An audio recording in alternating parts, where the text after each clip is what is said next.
out of my house. It's morning. It's 6:48 a.m. I'm on my way. Help take care of my grandma, who's 93 and adorable. So that's where I head off to today. We'll see if I get any pages in. My relationship to pages is interesting. It's almost like instead of them being something where there's this sacred page where I go and connect by myself with myself to them, which is what I've done for so many years. It's like I want to share part of the process now with you guys, or I want to share a process that isn't so hard for me to enter and exit out of.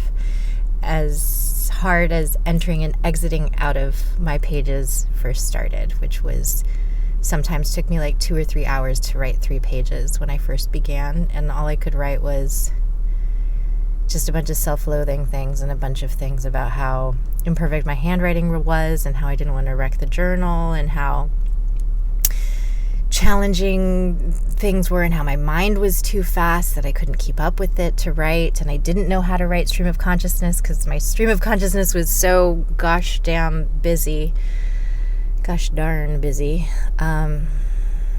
Anyways, now when I don't have pages in process, meaning when I don't have this project where I'm communicating with you about my pages and process, they go really smoothly and I just enter and exit out of them, and it's great.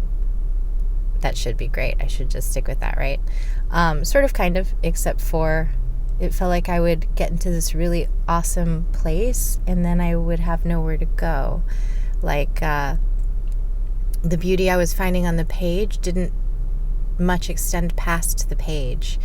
And I've mentioned this several times, but like in my pages, it kept coming up, share your pages online, they're not just for you. Share your pages online, they're not just for you. So here's me doing that, figuring it out as I go, and seeing how I can feel alive and free and explore the way I'm sharing them with you, maybe as much as I get to explore the pages internally, the more I've done them.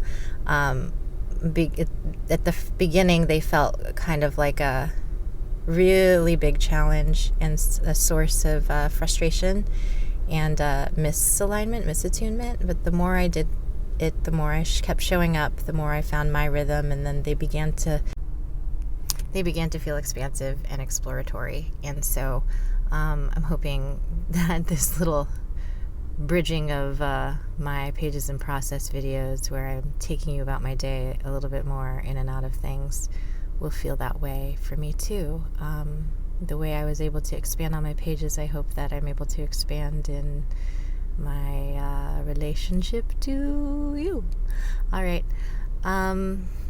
You are sort of a metaphoric page of sorts, which is kind of neat.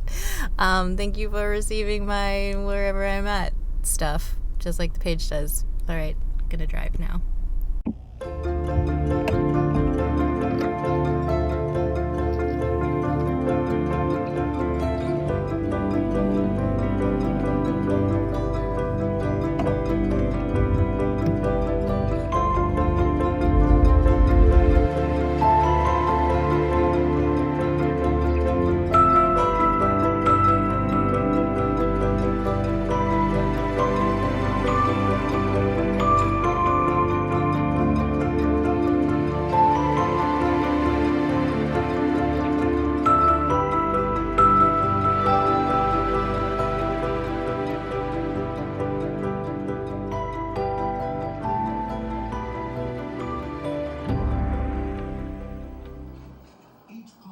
His own poles from bamboo.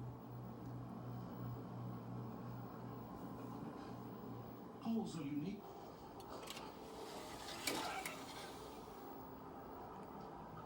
Hi. You feel good?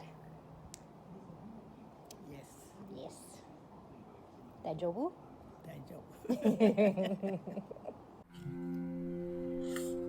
February 11th, 2022. Subject for today's pages: what direction am I headed?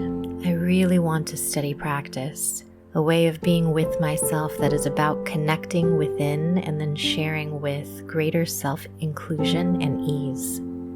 wanting to let things continue to move in smoother and more integrated ways. I don't always know what I want, and that's okay. I do know how I wish to feel and can take measured action towards more consistent practices that help me feel connected to my desired experience. I feel how important it is for me to gain more mental clarity, to not always bypass my mind and thoughts, but work through them and with the patterns I have ingrained to find new ways of being with my mind. Sometimes the place behind my eyes checks out and I go on full autopilot. Sometimes this works for me, and sometimes I just want to feel more awake and practical in my experience of self. Oh, I like that, to feel more awake and practical in my sense of self. The base of my occiput, that space between the neck and the back of the head, feels achy, and I am tempted to disassociate a bit, to bypass the pain, to leave my mind, to leave the space behind my eyes and watch myself from above, and move into deeper relaxation, bypassing the pain of the body, which ultimately does help to decrease the pain, my experience of it. If the body knows, then why am I so afraid to trust it? Because after there are adverse circumstances at play and I feel it's important to be here, I am, and here I go. I will take whatever makes the most sense and leave what feels like I've outgrown it or is inhibiting my ability to thrive. The space to connect runs freely, and I sit back in ways and waves pour forward again. It is okay to rest a bit and let the deeper aspects of self carry you. You are not broken. You are collecting your care and heart and love and rest and nest. The friendship you practice with yourself extends out and ripples into your relationships. It is okay to want more. It is okay to use less. You do not need to make yourself accessible to everyone, and it is healthy to cultivate boundaries of time, space, focus, and attention. You do not owe these things to anyone. Love yourself whole. Those are the end of my pages today.